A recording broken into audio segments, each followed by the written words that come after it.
तो hello everyone, यहाँ पर इस वीडियो में हम लोग डिस्कस करने वाले हैं सीओईपी पोर्टल के बारे में। COEP basically common offer acceptance portal है जो कि आईटीज में एमटेक के लिए बेसिकली एक पोर्टल है। तो आई होप आप सबने बेसिकली अपनी रैंक के हिसाब से जिस आईटी को आप एक्सेप्ट कर रहे हो वो आईटी में आपने अप्लाई कर दिया होगा, है ना। बिकॉज अगर मोस्टली आईटीज की आप लास्ट डेट की बात करोगे तो अराउंड 10 से मतलब स्टार्ट हो जाएगा ना, 10 to 12 के अराउंड आईटीज की लास्ट डेट है। तो देखिए, सीओईपी जो है बेसिकली एक एक्सेप्टेंस पोर्टल है ना, जो भी ऑफर आपको पर्टिकुलर आईटीज में based on your GATE rank मिलता है, ठीक है। तो वो सारे कॉमन ऑफर जो है आपको इस पोर्टल पे मिलते हैं, है ना। तो आपको इंडिविजुअली जो आईटी है, जिस भी आईटी में आपको अप्लाई करना है ना, उसमें आपको सेपरेट अप्लाई करना पड़ेगा। ओके, तो ये इंपॉर्टेंट चीज़ है, बहुत सारे स्टूडेंट कभी मिस कर देते हैं। और जब आप आईटी में अप्लाई करते हो पर्टिकुलर, तो वहां पर आपको सीओपी का वो रजिस्ट्रेशन नंबर भी मांगता है बेसिकली ना। ओके,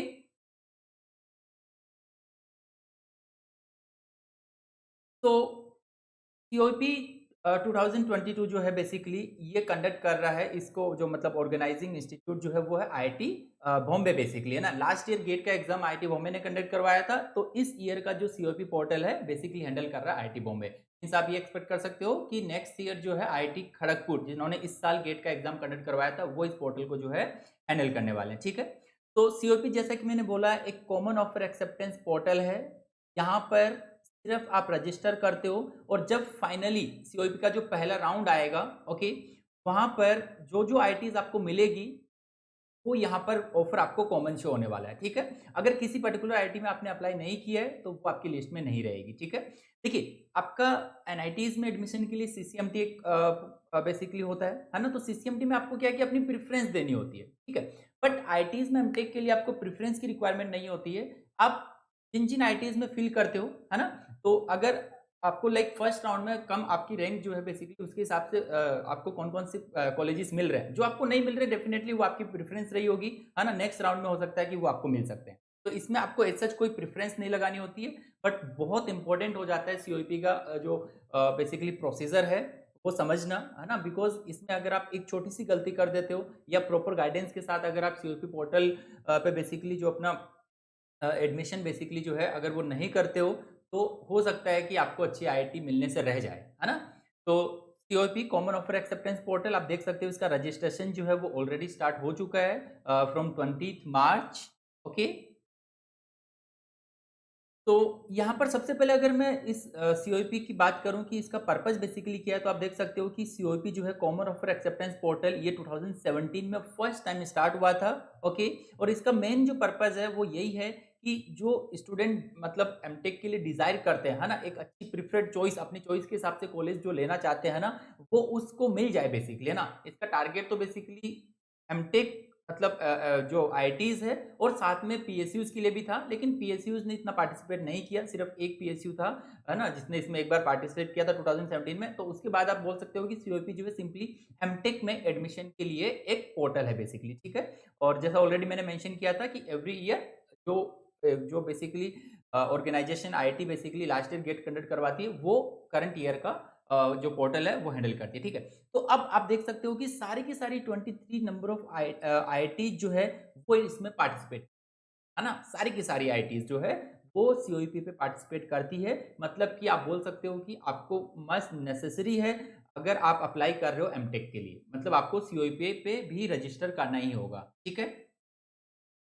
तो देखिए, 2017 से पहले बेसिकली क्या होता था कि स्टूडेंट हर एक आईआईटी में अप्लाई कर देता था, है ना। लाइक एक स्टूडेंट का अच्छा रैंक है ना, वो 4 to 5 आईआईटीज में अप्लाई कर देगा, उसकी रैंक के बेसिस पे उसको हर एक आईआईटी मिल जाती थी, है ना। लास्ट में अल्टीमेटली वो एक ही ऑफर एक्सेप्ट करता था, तो चांसेस होता था कि सीट वैकेंट रह जाए। तो इसका मेन जो मोटिव है बेसिकली वो यही है कि आईआईटीज में सीट वैकेंट ना रहे, और जिस कैंडिडेट की रैंक पीछे भी है वो भी बेसिकली उसको भी अपनी लाइक प्रिफर्ड जो कॉलेज है वो मिल सके, ठीक है।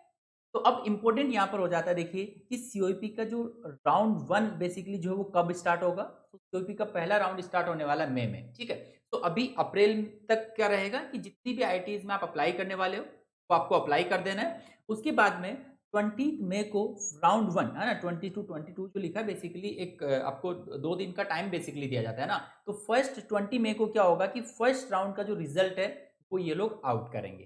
ठीक, टोटल आप देख सकते हो कि 5 राउंड जो है वो रहते हैं सीओईपी पे, और इन 5 राउंड्स में ही इंपॉर्टेंट है कि आप कैसे अपनी काउंसलिंग बेसिकली करते हो, है ना। कैसा प्रोसीजर बेसिकली जो है, अगर आपको अच्छे से इसकी समझ है देन अच्छी बात है, अदरवाइज आप गलती कर सकते हो, गलती करने का डेफिनेटली वहां पर चांसेस रहता है, बिकॉज कुछ लिमिटेशंस भी है। देखिए इसमें क्या होता है, किसी भी स्टूडेंट को जिसने अप्लाई किया है आईआईटी के लिए एमटेक एडमिशन के लिए थ्रू गेट 22, और उसके बाद वो सीओपी पे रजिस्टर भी करता है, ठीक है। तो उसको 3 बेसिकली यहाँ पर ऑप्शंस मिलते हैं पहले राउंड के बाद में। हो सकता है कि देखिए उसको पर्टिकुलर कोई सीट मिली, है ना, अगर उसको पर्टिकुलर कोई सीट मिली हो तो उसके पास ऑप्शन क्या क्या रहेगा, वो सीट को एक्सेप्ट कर सकता है राउंड 1 में, वो सीट को बेसिकली रिटेन एंड वेट भी कर सकता है। हो सकता है कि जो उसने एक अच्छी कॉलेज को वो एक्सपेक्ट करा था वो कॉलेज उसको अभी ना मिली हो, और उसके बाद थर्ड ऑप्शन है कि वो रिजेक्ट भी कर सकता है। ओके, तो ये तीनों ऑप्शन आपके पास राउंड 1 में अवेलेबल रहते हैं अगर आपको कोई सीट है तो, है ना। अगर आपको कोई सीट ऑफर नहीं हुई है पहली मतलब कोई आईआईटी आपको अगर ऑफर नहीं है, देन उस केस में आपके लिए बिल्कुल ब्लैंक रहेगा विंडो, है ना। तो राउंड 1 में जिन स्टूडेंट को कोई भी आईआईटी बेसिकली मिलती है, अब देखिए कोई आईआईटी का मतलब ऐसा नहीं कि आपको सिंगल आईआईटी मिलेगी, आपको मल्टीपल आईआईटीज भी मिल सकती है, डिपेंड्स ऑन योर रैंक और आपने कौन कौन सी आईआईटी में अप्लाई किया है, ठीक है। तो सबसे पहले आपको राउंड 1 में क्या करना होता है, रिटेन इन वेट चूज करना होता है अगर आपको अपनी डिजायर्ड कॉलेज नहीं मिली है, ठीक है। अगर देखिए आपकी रैंक जो है, मैं केमिकल इंजीनियरिंग की अगर मैं बात करूं कि आपकी रैंक जो है वो अंडर 100 है या अंडर 200 है, आपने आईआईटी बॉम्बे अप्लाई किया, दिल्ली अप्लाई किया, मद्रास अप्लाई किया, ठीक है, आपकी डिजायर थी कि मुझे आईआईटी बॉम्बे चाहिए और आपको फर्स्ट राउंड में बॉम्बे मिल गया, देन आप क्या करोगे, सिंपल आप एक्सेप्ट एंड फ्रीज करोगे।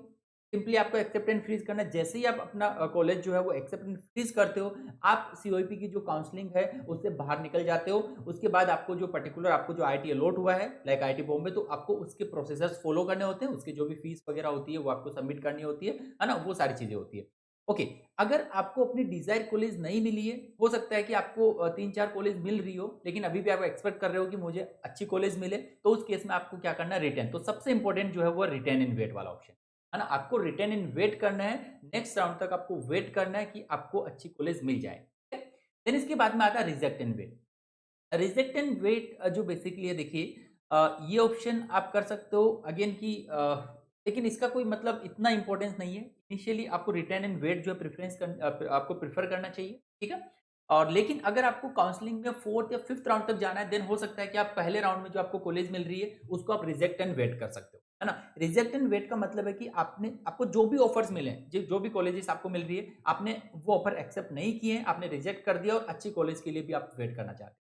लेकिन उस केस में ध्यान रखिए, जिस भी कॉलेज को आप रिजेक्ट ऑफर्स को रिजेक्ट करते हो, ये एक्सपेक्ट मत कीजिए कि वो ऑफर आपको फिर से मिल जाएंगे। एक बार रिजेक्ट कर दिया मतलब कि वो ऑफर्स आपको आगे कभी फिर से नहीं आएंगे, है ना। आपको आपकी अपग्रेडेड जो चॉइस रहेगी, मतलब जो कॉलेज आपको भी नहीं मिले, है ना, उसी के बेसिकली आपको जो है चांसेस रहेंगे। ओके, तो ये तो हो गया पहला प्रोसेस। तो अब आपका रिटर्न एंड वेट जो है वही सबसे इंपॉर्टेंट यहाँ पर है फैक्टर, ठीक है। आप इसको कैसे यूज कर सकते हो, बिकॉज रिटर्न एंड वेट जो है वही डिसाइड करता है कि आप कौन से राउंड तक बेसिकली पार्टिसिपेट करने वाले हो, है ना। जनरली आप राउंड 3 तक इजीली पार्टिसिपेट कर सकते हो, ठीक है। और देन इसके बाद चीजें ये भी डिपेंड करती है कि आपको कौन कौन सी कॉलेज जो है ऑफर हो रही है ना। तो इसके बाद देखिए आपको 2 दिन के लिए टाइम दिया जाएगा। उस 2 दिन के पीरियड में 2 से 3 दिन का टाइम ये रहता है। उस 3 दिन के पीरियड में आपको लाइक एक्सेप्ट एंड फ्रीज करना है, रिटर्न एंड वेट करना है, रिजेक्ट एंड वेट करना है, जो भी आपकी चॉइस है वो आपको करनी है।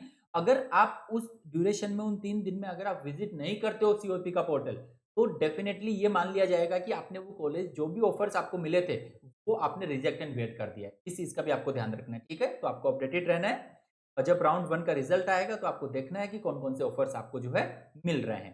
देन इसके बाद में राउंड 2 देखिए, राउंड 2 जो है वो 27 मई को स्टार्ट होंगे, है ना। रिजल्ट आएगा उसके बाद आपको वही सेम 3 दिन की आपके पास ओपन रहेगी। फिर आपके पास में जो है ऑप्शंस रहेंगे, accept and freeze, return and wait, reject and wait, but again वो डिपेंड करेगा कि आपको कॉलेजेस कौन, ठीक है। लाइक हो सकता है देखिए, अगर आपको पहले राउंड में अपनी चॉइस की कॉलेज मिल गई तो आपने पहले राउंड में एक्सेप्ट एंड फ्रीज कर लिया होगा, देन आप काउंसलिंग से बाहर हो गए। ओके, हो सकता है कि पहले राउंड में आपने रिटर्न एंड वेट किया हो बिकॉज आपको अपने डिजायर कॉलेज अभी नहीं मिली हो। सेकंड राउंड में अगर वो आपको कॉलेज मिल गई तो अब आप एक्सेप्ट कर सकते हो और काउंसलिंग से बाहर हो सकते हो। हो सकता है कि सेकंड राउंड में भी लाइक आपका आइदर कॉलेज जो है वो इम्प्रूव नहीं हुआ है, सेम कॉलेज आपको फिर से मिल गया जिसको आपने रिटर्न एंड वेट किया था, तो अगेन आपके पास ऑप्शन रहता है कि आप उस कॉलेज को फिर से रिटर्न एंड वेट कर सकते हो, ठीक है। या फिर आपको कोई अपग्रेडेड कॉलेज मिल गया, देन उस केस में भी आप रिटर्न एंड वेट कर सकते हो, ओके। तो ये ऑप्शन आपके पास रहता है रिटर्न एंड वेट का। Then again reject and wait का ऑप्शन आपके पास हर राउंड में रहेगा, ठीक है। देन इसके बाद आता है राउंड 3। देखिए राउंड 3 में क्या है, जून 3 को बेसिकली यहाँ पर राउंड 3 का रिजल्ट आएगा। अगेन आपको 3 दिन का विंडो मिलेगा। तो अब आप देख सकते हो कि एक्सेप्ट एंड फ्रीज में तो यस का ऑप्शन मिल रहा है। आपकी जो चॉइस है उसको आप एक्सेप्ट कर सकते हो जो आपके पास में ऑप्शन है। नाउ लेकिन रिटर्न एंड वेट में देखिए यस का कंडीशन भी है, नो का कंडीशन भी है। मीन्स अगर देखिए आपको पहले राउंड में कॉलेज मिलता है, लाइक आपने अप्लाई किया केमिकल इंजीनियरिंग में टॉप 5 आईआईटीज, ठीक है। उसमें से लाइक मान के चलिए कि आपको कानपुर मिल गया, ठीक है। आपको कानपुर पहले राउंड में मिल गया, आपने उसको रिटर्न एंड वेट किया। दूसरे राउंड में भी आपको अगर कानपुर फिर से मिल गया, आपका लाइक आप इंप्रूवमेंट एक्सपेक्ट कर रहे थे लेकिन इंप्रूवमेंट नहीं हुआ, ठीक है।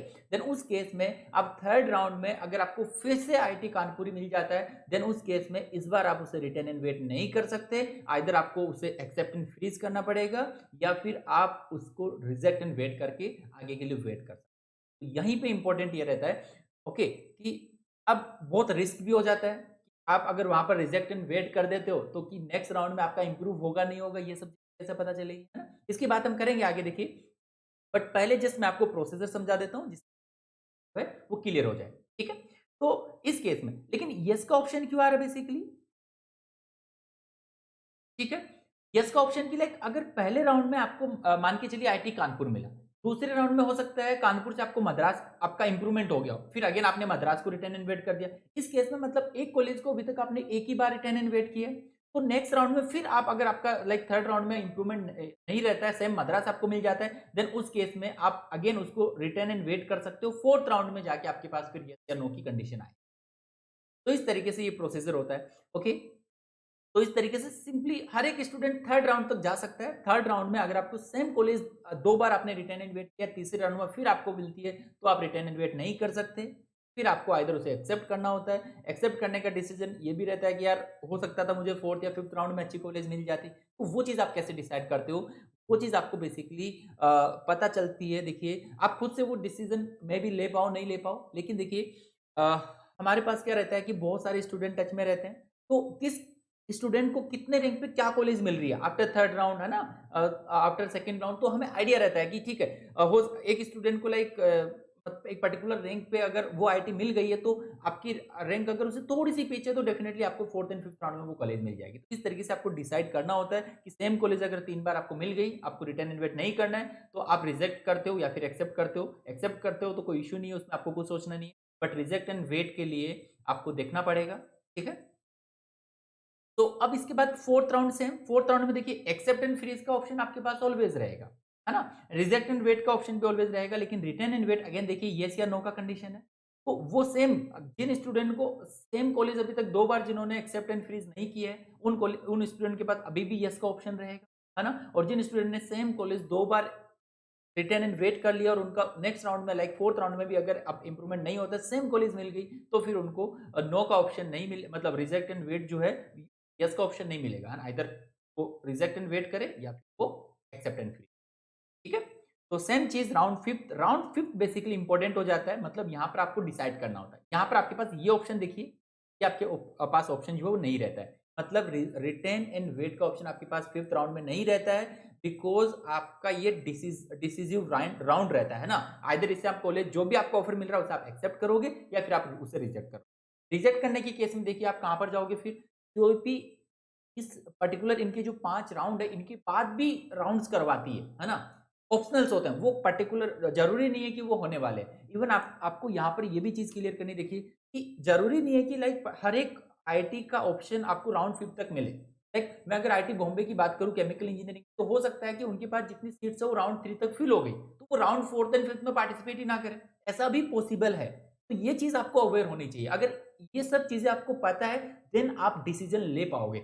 आप सोच रहे हो, देखिए आपने आईटी दिल्ली आपने लाइक रिटर्न एंड वेट किया, अब आप आईटी दिल्ली को आप रिजेक्ट एंड वेट करने की कंडीशन में हो, तो आपको ये पता होना चाहिए कि अभी आईटी बॉम्बे में क्या सेकेंड है, क्या वो राउंड फोर्थ एंड फिफ्थ में पार्टिसिपेट करने वाले हैं, है ना। तो ये बहुत सारे फैक्टर्स होते हैं जिनके बारे में आपको नॉलेज होनी चाहिए। ओके, तो प्रॉपर नॉलेज के साथ अगर आप जाते हो तो आप अच्छे से मतलब अपनी काउंसलिंग कर सकते हो और एक अच्छा कॉलेज जो है, जो भी आप डिजर्व करते हो बेस्ड ऑन योर रैंक, वो कॉलेज आपको मिल सकता है। लेकिन अगर एक छोटी-सी गलती भी आप करते हो, तो आइदर आप बाहर हो सकते हो उस काउंसलिंग से, या फिर जो भी आपको college 3rd round, 4th round तक मिल जाती है, वो आपको एक्सेप्ट कर, ठीक है?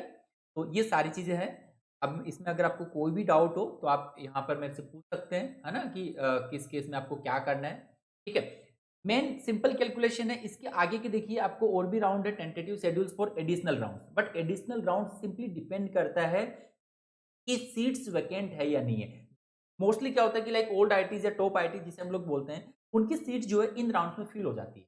मेन राउंड जिसे हम लोग बोलते हैं, तो उनमें तो आप एक्सपेक्ट नहीं कर सकते, है ना? लेकिन वो आईटीज जिसमें की सीट्स अभी तक फिल नहीं हुई है, even after round 5th, then उस केस में सीओईपी अपना मतलब एडिशनल राउंड भी कंडक्ट कराता है। उसमें वही आईटी पार्टिसिपेट करती है जिस सीट्स वैकेंट है, पर्टिकुलर जिस ब्रांच में उनकी वैकेंट है, ठीक है? तो ये सारी चीजें देखिए, एडिशनल राउंड जो है वो स्टार्ट होते हैं जून से, है ना? जून में आपके जून से इवन जुलाई तक ये कंटिन्यूअसली चलते हैं। Selection is based on rank. देखिए सिलेक्शन जो है वो बेस्ड ऑन स्कोर होता है, गेट स्कोर। इसकी मैं बात आगे करूंगा, है ना? इसकी बात मैं आगे करने वाला हूं कि जो आपका सिलेक्शन होता है, देखिए वो बेस्ड ऑन गेट स्कोर होता है। इसलिए तो आईटी के एडमिशन के लिए, एमटेक में जो आप एडमिशन लेते हो, उसमें लास्ट 3 इयर्स, मतलब लास्ट 2 इयर्स और करंट ईयर का जो स्कोर है वो वैलिड होता है। मतलब आप लाइक 22 में अप्लाई कर रहे हो, तो आप मतलब 20, 21 एंड 22, इन 3 स्कोर में से जो भी आपके पास बेस्ट स्कोर है, उससे आपको अप्लाई करना चाहिए। बिकॉज रैंक मैटर नहीं करती है, कट ऑफ जो होता है आईआईटीज का, वो होता है गेट स्कोर, ठीक है? तो ये आपको क्लियर होना पड़ेगा। ये मत सोचिए कि इस बार आपका बहुत कम स्कोर है लेकिन आपकी रैंक अच्छी है तो मैं इस स्कोर से अप्लाई कर दूं। हो सकता है कि लास्ट ईयर के स्टूडेंट ने लास्ट ईयर का अगर स्कोर यूज कर लिया, तो फिर आपको अच्छी रैंक होने के बाद भी आपको अच्छी कॉलेज नहीं मिलेगी। ये ध्यान रखिए। तो इस बार आपने देखा होगा कि गेट 22 में जो गेट स्कोर है कैंडिडेट्स का, अच्छी रैंक पे भी कम है। तो एक्चुअली जो स्कोर्स है टॉपर और आपके बीच में, वो डिफरेंस ज्यादा रहेगा, इस वजह से आपका स्कोर जो है कम बना है ना? ठीक है। तो जो एडिशनल राउंड्स है, इनकी बात इतनी करने का कोई सेंस नहीं। इसमें देखिए एडिशनल राउंड्स में क्या होता है, जो ऑप्शन शो होते हैं, आइदर आपको मतलब एक्सेप्ट करना होता है या फिर रिजेक्ट करना होता है। आपके पास रिटर्न इन वेट का ऑप्शन नहीं है। आपको जो कॉलेज मिल रही है वो आपको एक्सेप्ट करनी होगी, या फिर आप रिजेक्ट करके नेक्स्ट राउंड के लिए वेट कर सकते हो। अब नेक्स्ट राउंड होगा नहीं होगा, वो डिपेंड करता है अगेन कि उस आईआईटीज में सीट्स वैकेंट है या राउंड होता है। जिस आईआईटीज में वैकेंट होती है वो पार्टिसिपेट करती रहती है, जिसमें नहीं होती है वो पार्टिसिपेट नहीं करती, है ना? किस रैंक तक देखिए कॉलेजेस मिलने के चांसेस रहेंगे, इस पे मैं एक सेपरेट वीडियो बनाऊंगा फॉर केमिकल इंजीनियरिंग स्टूडेंट, है ना? हर एक आईआईटीज की कितनी कट ऑफ है, ओके, और कितनी जा सकती है बेसिकली, है ना? डेफिनेटली आप मान के चलो कि जो लास्ट ईयर की कट ऑफ अगर आप विजिट करोगे पर्टिकुलर उनकी जो वेबसाइट्स है, तो उससे कट ऑफ इस बार कम रहेगी, है ना? बिकॉज इतने स्टूडेंट्स नहीं होते हैं जो लास्ट 20 और 21 की गेट के स्कोर के बेसिस पे एमटेक में एडमिशन लेंगे। मोस्टली जो स्टूडेंट्स होते हैं वो करंट ईयर के स्टूडेंट्स ही रहते हैं, उसी स्कोर को बेसिकली यूज करते हैं, है ना? उनके पास बिकॉज प्रीवियस ईयर का स्कोर नहीं होता है, जिनके पास है डेफिनेटली कर सकते हैं अगर एमटेक करना चाहते हैं, है ना? कितने स्कोर पे ओल्ड आईआईटीज मिल जाती है, देखिए मैं सिंपली आपको यही बोल रहा हूँ कि मैं 1-2 डेज में अब सेपरेट वीडियो बेसिकली बनाऊंगा, जिससे आपको एक क्लियर आइडिया लग जाएगा कि आपकी रैंक पे कौन सी आईआईटीज आपको मिल जाएगी, ओल्ड आईआईटीज, न्यू आईआईटीज, कौन सी आईआईटीज बेस्ट है, क्या प्रेफरेंस रहनी चाहिए, उसकी उसके बारे में कंप्लीट मैं बात करूंगा। यहाँ पर सिर्फ मैं आपको सीओईपी का जो इंपॉर्टेंस है वो बताना चाह रहा हूँ। आप देखिए, जो भी रैंक आपकी हो, आप सारी आईआईटीज अप्लाई कर दीजिए। बहुत ज्यादा रैंक आपकी 1000-1500 है तो उसमें आप स्टार्टिंग के 1-2 कॉलेज छोड़ सकते हो, है ना? अदरवाइज आपको हर आईआईटीज अप्लाई कर देनी चाहिए, मैं तो यही सजेस्ट करूँ, है ना? बाकी चीजें जो है बेसिकली लास्ट में डिसाइड करना होता है ना? जो सीओईपी का जब रिजल्ट आने स्टार्ट होते हैं, तो ये टाइमलाइन की हम लोग बात कर रहे थे। अब देखिए सीओईपी का आप इंपॉर्टेंस समझिए। यहाँ पर सीओईपी जो है simply common offer acceptance portal है ना? ये आपका एप्लीकेशन पोर्टल नहीं है। एप्लीकेशन मतलब अप्लाई करने के लिए, एप्लीकेशन अप्लाई करने के लिए आपको जिस भी आईआईटी में आप इंटरेस्टेड हो, उस आईआईटी के पोर्टल पे जाके आपको जो है अप्लाई करना पड़ेगा, है ना? आईआईटी के पर्टिकुलर पोर्टल पे आप जाइए, जिन जिन आईटीज में आप अप्लाई करोगे वो सारे के सारे सीओईपी से लाइक लिंक्ड है, वहां पर शो हो जाएंगे कि आपने इन आईटीज में अप्लाई किया हुआ है, ठीक है? तो ये सिंपली एक एप्लीकेशन, मतलब जो है ये एक एप्लीकेशन पोर्टल नहीं है, सिर्फ एक ऑफर ऑफर आपको बेसिकली देता है ना। COAP refer to the common offer acceptance portal on which all the participating institute, जो कि यहाँ पर अपना ऑफर जो है वो आपको जो जब रिजल्ट आता है तो उस विंडो पे आपको मिलते हैं, ठीक है? नाउ सिंपली देख सकते हो आप, COP registration is completely free. आप जब पर्टिकुलर आईटी में अप्लाई करते हो, हर एक आईटी की अपनी एक रजिस्ट्रेशन फी है ना, किसी की 500, किसी की 800, 1000, तो वो आपको अप्लाई करनी है। वहां पर आपको, जब आप आईटीज में अप्लाई करते हो तो आपकी फीस डेफिनेटली लगने वाली है, लेकिन आप सीओपी पे आपका कोई मतलब कोई फी नहीं है, सिंपली ये फ्री एक पोर्टल है यहाँ पर, ठीक है। ठीक है, देन इसके साथ आप देख सकते हो कि सीओपी का जो रजिस्ट्रेशन नंबर आपको मिलता है, वो रजिस्ट्रेशन नंबर जो है वो मैंडेटरी होता है। Note that providing COAP registration number has been made mandatory by the participating institute their MTech application portal. आप सीओपी पे जो आपको रजिस्ट्रेशन नंबर मिलेगा, वो आपको जब आप अप्लाई करोगे पर्टिकुलर आईटीज में, वहां पर वो मेंशन, ठीक है, आपको अपडेट करना है। तो ये फीचर आपको क्लियरली समझ आनी चाहिए। अब जो मैं बात कर रहा था कि एक्सेप्टेंस, मतलब आपके पास में 3 ऑप्शंस मिलते हैं। राउंड 1 के बाद आपको ऑप्शन 1 मिलता है कि एक्सेप्ट एंड फ्रीज कर सकते हो, अगर आपको कोई ऑफर मिला है तो। उस सेम ऑफर को आप आप नेक्स्ट देख सकते हो कि रिटर्न एंड वेट कर सकते हो। उसके बाद थर्ड ऑप्शन आपके पास में रहता है रिजेक्ट एंड वेट, है ना। उन्हीं ऑप्शंस को थोड़ा सा डिटेल में एक बार और डिस्कस कर लेता हूं मैं। देखिए, एक्सेप्ट एंड फ्रीज का मतलब होता है कि जो भी ऑफर आपको मिला है, उस ऑफर को आप एक्सेप्ट कर रहे हो, और सीओपी के जिस राउंड में आपको वो मिल रहा है ऑफर, जिसमें आप उसको एक्सेप्ट कर रहे हो, उस राउंड के बाद नेक्स्ट राउंड में आप पार्टिसिपेट नहीं करोगे। फिर आप जैसे ही आप एक्सेप्ट एंड फ्रीज करते हो, आप सीओपी की काउंसलिंग से बाहर हो जाते हो, और आप वो कॉलेज एक्सेप्ट कर चुके हो, तो उसकी फिर आपको जो भी मतलब फॉर्मेलिटीज है वो आपको फिर फॉलो करनी होती है ना, लाइक डॉक्यूमेंट सबमिशन, फी सबमिशन। पहले तो फी सबमिशन ही रहता है, डॉक्यूमेंट सबमिशन वगैरह तो वो सब एडमिट। तो आप सिंपली यहाँ पर देख सकते हो कि ऐसा कोई भी स्टूडेंट जो उसको ऑफर मिला है, उसको वो मतलब मतलब एक्सेप्ट करना चाहता है ना, this option should be selected if candidate willing to accept one of the available offer and does not like to consider by upgrading to higher preference, है ना। देखिए, ऐसा कोई स्टूडेंट नहीं होगा कि जिसको हायर प्रेफरेंस नहीं मिली है, वो फिर भी अपना लोअर प्रेफरेंस को ही एक्सेप्ट करके वेट करेगा, ऐसा एक्सेप्ट करके निकल जाएगा, ऐसा कोई नहीं करता है। कि वही स्टूडेंट एक्सेप्ट एंड फ्रीज करता है जिसको पहले राउंड में ही अपनी डिजायर्ड कॉलेज मिल जाती है ना। तो ये तो हो गया उसके लिए। नाउ सेकंड जो है रिजेक्ट रिटर्न एंड वेट, ये मोस्ट इंपॉर्टेंट जो है वो मतलब बोल सकते हो कि एक प्रॉपर्टी है जिसका आपको पता रखना है कि आपको कैसे इसको यूज करना है, रिटर्न एंड वेट को, है ना। ओके, तो रिटर्न एंड वेट जो है, इसमें सिंपली जिस भी कॉलेज को आप रिटर्न एंड वेट करते हो, उसको 2 बार, है ना, 2 बार से ज्यादा तीसरी बार रिटर्न एंड वेट नहीं कर सकते। ये चीज मैंने आपको एक्सप्लेन की है ना। रिटर्न एंड वेट का मतलब होता है कि आप पार्शियली एक्सेप्ट कर रहे हो, कोई भी कॉलेज आपको मिली है, मतलब आपने एक्सेप्ट कर लिया उस कॉलेज को, मतलब आपको आपने उसको टोटली एक्सेप्ट नहीं किया, आपने एक्सेप्ट करके वेट कर रहे हो कि अगर नेक्स्ट राउंड में मुझे अच्छा कॉलेज मिला तो मैं इसको छोड़ के उसकी तरफ मूव ऑन करूंगा, है ना। इसलिए इसे पार्शियल एक्सेप्टेंस बोलते हैं, ठीक है। मतलब जो ऑफर्स आपको 3 से 4 ऑफर मिल रहे हैं, उसमें से बेस्ट सुटेबल ऑफर जो है वो आप पार्शियली एक्सेप्ट कर लेते हो, वो होता है रिटर्न एंड वेट, ठीक है। बट इन्होंने फिर वही ये कंडीशंस लगा के रखी है, सही से यूटिलाइजेशन होने के लिए इन्होंने 2 बार से ज्यादा, मतलब आप back to back same college को रिटर्न एंड वेट नहीं कर सकते, वो चीज ऑलरेडी मैंने एक्सप्लेन की। नाउ थर्ड जो ऑप्शन है रिजेक्ट एंड वेट, तो ऐसा है कि आपको जो ऑफर मिल रहा है आपने रिजेक्ट कर दिया। कुछ स्टूडेंट का ऐसा रहता है ना कि यार मुझे स्टार्टिंग के 2 या 3 कॉलेज है उनसे ही एमटेक करना है ना, बेस्ड ऑन देयर रैंक ना। तो उस केस में स्टूडेंट क्या करता है कि स्टार्टिंग में जब फॉर्म अप्लाई करने का टाइम होता है, तब वो 4-5 कॉलेज अप्लाई कर देता है, लेकिन लास्ट में जाते जाते उसका माइंडसेट ये हो जाता है, जब रिजल्ट्स आते हैं, बिकॉज हो सकता है वो ऑलरेडी गेट की तैयारी करना स्टार्ट कर दिया हो नेक्स्ट ईयर के लिए, तो इन सब केसेस में वो उसका क्लियर हो जाता है कि यार मेरा लोकेशन के पास में या फिर स्टार्टिंग के 2-3 कॉलेज मिलते हैं तो ही मैं एक्सेप्ट करूंगा। तो उसको जो भी फर्स्ट राउंड में ऑफर्स मिल रहे हैं, वो उसको सिंपली रिजेक्ट एंड वेट करके जा सकते हैं, बट इसकी रिक्वायरमेंट नहीं है ना। कुछ भी हो, आपको रिटर्न एंड वेट को यूटिलाइज करना है। पहले राउंड में आप उसको अवॉइड भी कर सकते हो, उस केस में आप क्या है कि 4th राउंड या 5th राउंड तक आगे की तरफ पार्टिसिपेट कर सकते हो। देख, इसके बाद जैसे मैंने मेंशन किया था कि डिसिसिव राउंड बेसिकली कौन सा होता है, जो लास्ट राउंड है, मेन राउंड हो चाहे एडिशनल राउंड हो, लास्ट राउंड में तो आपको एक्सेप्ट एंड फ्रीज करना है या फिर रिजेक्ट करना है, 2 ही ऑप्शन आपके पास होते हैं, रिटर्न वाले वेट नहीं होते आपके पास, ठीक है। वही चीज यहाँ पर मेंशन की है। तो यहाँ पर हु कैन अप्लाई क्राइटेरिया क्या है, इवनिंग वरुण, आईटी के लिए वो कैंडिडेट अप्लाई कर सकते हैं एमटेक के लिए जिन्होंने गेट दिया हो, है ना, लास्ट इस ईयर का गेट दिया हो या फिर आपके पास लास्ट 2 इयर्स का गेट स्कोर हो, वो सभी कैंडिडेट अप्लाई कर सकते हैं आईटी में। जिनके पास गेट 2020, गेट 21 एंड गेट 22 में से कोई भी स्कोर हो, ठीक है, वो अप्लाई कर सकते हैं सीओईपी के लिए।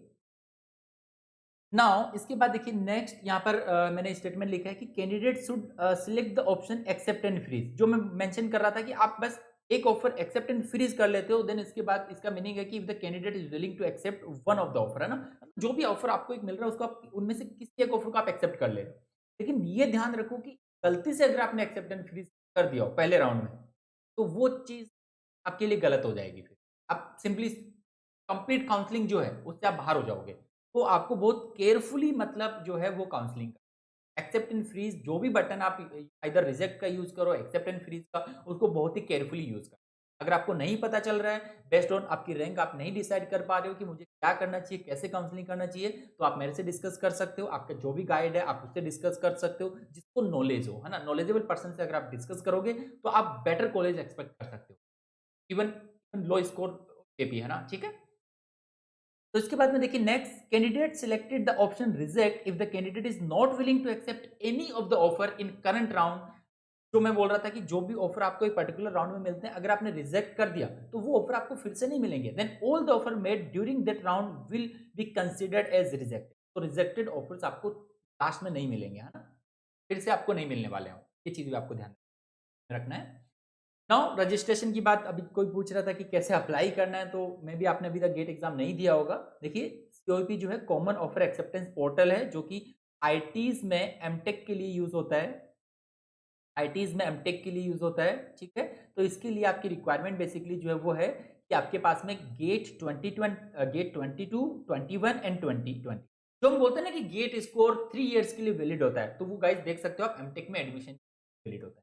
जनरली पीएसयूज जो है कुछ एक दो अलाउ करती है, अदरवाइज पीएसयू आपको मोस्ट प्रोबेबली करंट स्कोर चाहिए होता है, बट एमटेक में एडमिशन आप 3 साल तक यूज कर सकते हो स्कोर, ठीक है। So wish to apply for MTech admission in any of the offering in any of the participating. Now next मैंने यहाँ पर लिखा है कि कैंडिडेट आर, और ये बहुत इंपॉर्टेंट देखिएगा, अभी किसी ने पूछा भी था कि हमें कौन से स्कोर से लाइक अप्लाई करना चाहिए। स्टूडेंट क्या सोच रहा है कि लाइक गेट 22 में कम स्कोर पे रैंक अच्छी है ना, लो स्कोर पे क्या हो रहा है कि रैंक अच्छी है। उस केस में वो क्या करता है कि वो सोचता है कि मेरे मैं उस अच्छी रैंक के साथ अप्लाई कर दूं। बट किसी कैंडिडेट ने अगर 21 और 2020 का जो स्कोर यूज किया होगा, उससे अगर अप्लाई कर दिया और इवन उसका लो स्कोर भी होगा, इवन उसका लो रैंक भी होगा, उस पर स्कोर अच्छा है, देन उस केस में उसको कॉलेज मिलेगा, है ना, आपसे उसको प्रायोरिटी मिलेगी। तो simply candidate are advise to enter all the valid GATE score, पहली चीज। और उसमें से एक चीज आपको ये भी पूछता है कि आप कौन से स्कोर से अप्लाई करना चाहते हैं, वो डिसीजन आपका रहता है। तो सिंपली जब आपको खुद रिकमेंड कर रहा है सीओपी पोर्टल कि आपको हाइयर, आगे मैंने और भी लिखा है वो एग्जैक्ट स्टेटमेंट भी, कि आप जिस भी ईयर में हाईएस्ट गेट स्कोर है उससे आप अप्लाई कीजिए। ये तो जस्ट मेंशन करके रखा है कि आपको अप्लाई कर सारे के सारे गेट स्कोर जो है वो आपको मेंशन करने हैं। अगर है तो, नहीं है तो कोई रिक्वायरमेंट नहीं है। ओके।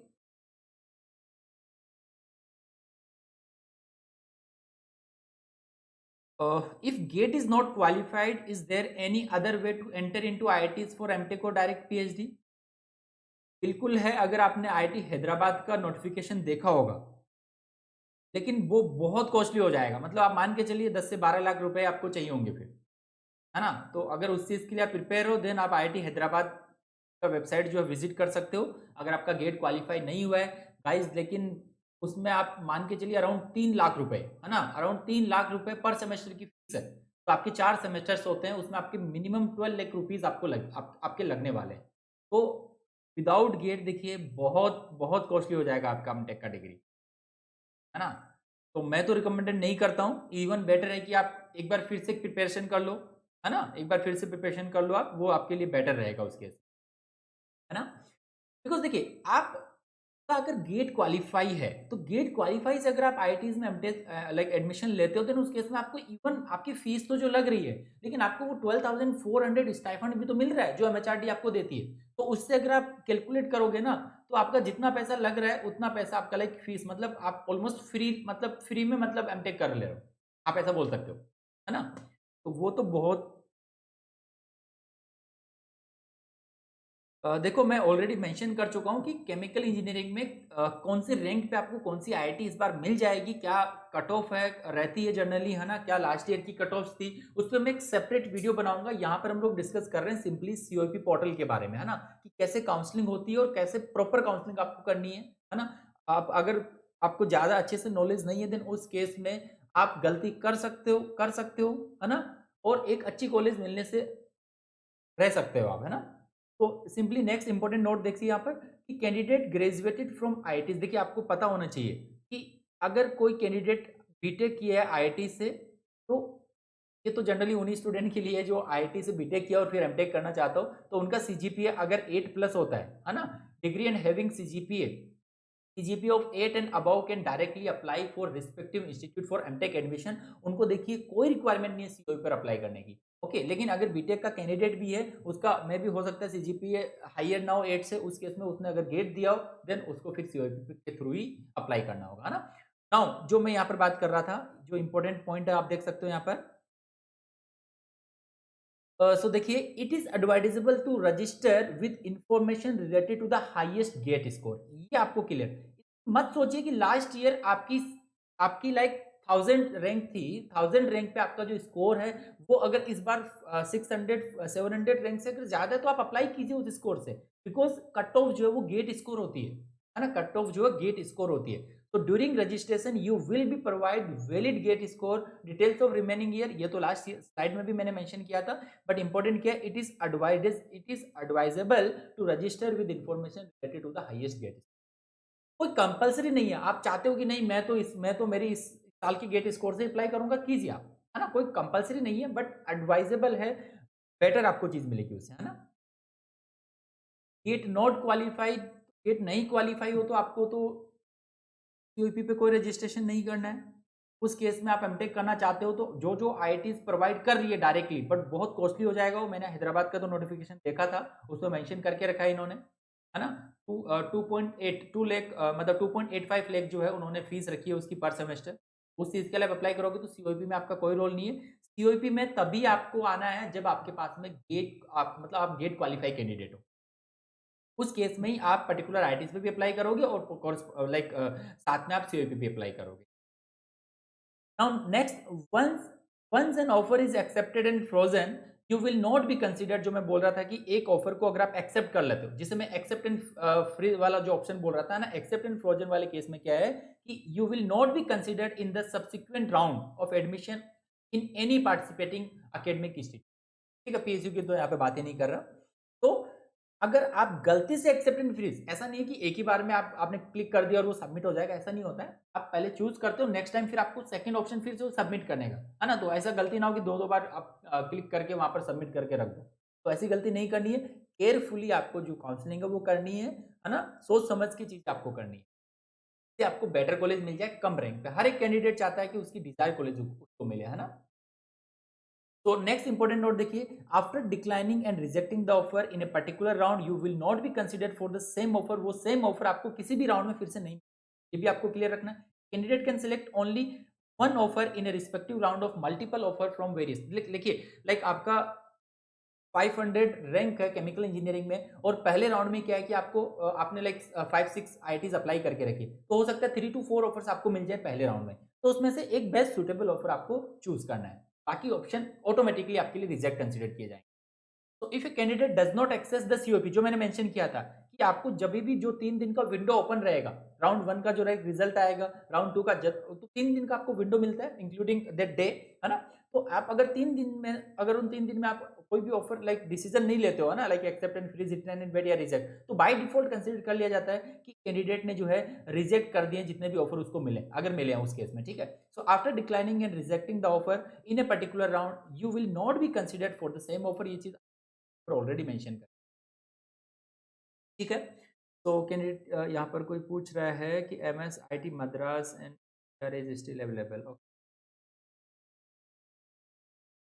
तो ये इंपॉर्टेंट नोट्स, इनके बारे में आपको ध्यान रखना है। और अगर लाइक आपकी ब्रांच में भी कोर केमिकल इंजीनियरिंग ना हो, है ना, कुछ कैंडिडेट्स की होती है कि लाइक पेट्रोकेमिकल हो गया, केमिकल टेक्नोलॉजी हो गया, है ना, इन अदर ब्रांचेस में अगर आपने मतलब एमटेक लाइक बीटेक किया हुआ है, फिर आप एमटेक करना चाहते हो केमिकल इंजीनियरिंग से, है ना, आईटीज में, गाइस आप प्रॉपर उनका जो मतलब जो एडवर्टाइजमेंट है बेसिकली, है ना, नोटिफिकेशन रिगार्डिंग टू एडमिशन, वो आप पढ़िए, उसमें वो क्लियरली मेंशन करके रखते हैं कि कौन सी ब्रांच अप्लाई कर सकती है। फिर भी अगर आपको डाउट हो तो आप सिंपली जो सीओईपी का जो 2022 का जो ये इन्होंने ईमेल दे रखा है, इस पर आप ईमेल कर सकते हैं, है ना? और आप कॉल भी कर सकते हैं, नंबर मेंशन करके रखा हुआ है इन्होंने वेबसाइट पे। पर्टिकुलर इस टाइम विंडो पे, है ना? आपका जो भी डाउट है, आपको स्टिल अभी भी क्लियर नहीं है, तो आप आईटी से कंफर्म कर सकते हैं कि आप अलाउड हो या नहीं हो, अगर किसी ब्रांच के लिए आप अप्लाई को किसी भी टाइप का अगर आपको कोई डाउट हो तो, ठीक है? तो ये था सीओपी का पोर्टल, ठीक है, जिसमें आपको अच्छे से इसको यूज़ करना है ना? ओके, तो अब नेक्स्ट जो रहेगा, अभी तो देखिए आपने अपनी रिक्वायरमेंट, अपनी चॉइसेस के हिसाब से जो आपको आईटीज़ मिल सकती है वो आपने अप्लाई कर दी होगी, है ना? देन इम्पोर्टेंट जो रहता है, जब आपका पहला राउंड आएगा, तब आपको क्या डिसाइड करना है। जब राउंड 1 आएगा उसका रिज़ल्ट के बाद आपको डिसाइड करना है कि आपको कैसे काउंसलिंग करनी है, तो उसके लिए आप कॉन्टैक्ट कर सकते हो, है ना? वीडियो के आप कमेंट भी कर सकते हो, मेरा टेलीग्राम ग्रुप है, उसको भी आप जॉइन कर सकते हो, उसका जो लिंक आपको बेसिकली इस वीडियो के डिस्क्रिप्शन में मिल जाएगा, है ना? तो कोई भी डाउट हो बेसिकली आपको सीओईपी के रिगार्डिंग, या फिर पर्टिकुलर किसी आईटीज़ में, है ना? आईटीज़ में बहुत सारे ऑप्शंस होते हैं कि आप कोर ब्रांचेस के अलावा आप इंटरडिसिप्लिनरी ब्रांचेस में भी अप्लाई कर सकते हो, तो उस पे मैं एक सेपरेट वीडियो लेकर आने वाला हूँ कि कौन-कौन सी आईटीज़ में आपको कौन-कौन सी प्रेफ़रेंस, बिकॉज़ अभी भी टाइम है ना? अभी भी टाइम है, मिनिमम 10-12 से आपके लाइक लास्ट डेट्स आना स्टार्ट होने वाली है ना? तो आपको जो-जो कॉलेज अभी लग रही है, मतलब कोर केमिकल इंजीनियरिंग तो आपको अप्लाई करना ही है, इंटरडिसिप्लिनरी ब्रांच के लिए आप डिस्कस कर सकते हैं, ठीक? तो गाइज़ इसके साथ ही मैं कंप्लीट करता हूँ इस वीडियो को। नेक्स्ट वीडियो जिसके जो भी डाउट है रिगार्डिंग कि आपकी जो पर्टिकुलर रैंक है जिस भी मतलब कैटेगरी में, उसके हिसाब से आपको कौन सी कॉलेजेस मिलने के चांसेस है, इसकी बात हम अलग से करेंगे। मैं सेपरेट विद कट ऑफ के साथ आने वाला हूँ, है ना? तो guys thanks for watching and for more videos subscribe केमकेट अकेडमी यूट्यूब चैनल।